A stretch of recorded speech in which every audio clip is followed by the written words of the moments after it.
the major challenge around schooling in South Africa in the 1994 to 2004 period was the integration of schools.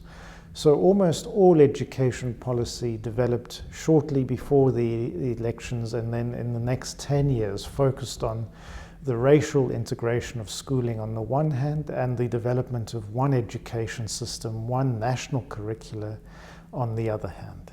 Those two initiatives, I think, drive reform in the first decade of democracy in South Africa, and also explain why so much happened in such a relatively short time. So within the first 10 years, there were as many as 3 changes in the national curriculum, and teacher education was also substantively overhauled. So this chapter, focusing on schools and schooling, looks at the size and shape of the sector, how many teachers in the system, how many schools in the system, what happened within that 20-year period in terms of the growth of education in some areas and the shrinking of education in others. And what we see is that there are unintended consequences of the reform anticipated in policy. So, for example, farm schools, rural schools tended to really close or shrink in this period.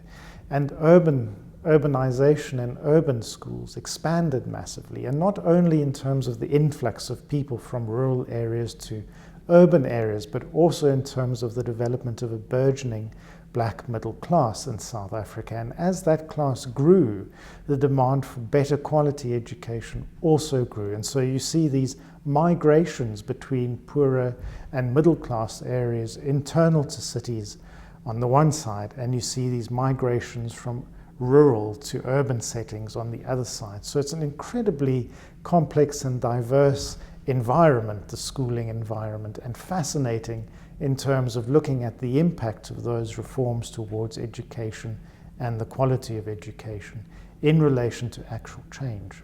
And what we see occurring is that in that 10-year period, advances in the education development of children were reported annually. So improved national senior certificate results or matriculation results year on year, and yet at the same time a growing concern about the actual quality of education in schools. And this disjunction between seemingly better results as a result of policy reform and yet really poor performance in the Pearls and Timms assessments points to the central question of this chapter that is explored in Chapter 1 around the quality of education received by many of our children in South Africa's poorest schools, rather than simply looking at the best or the top end of the environment.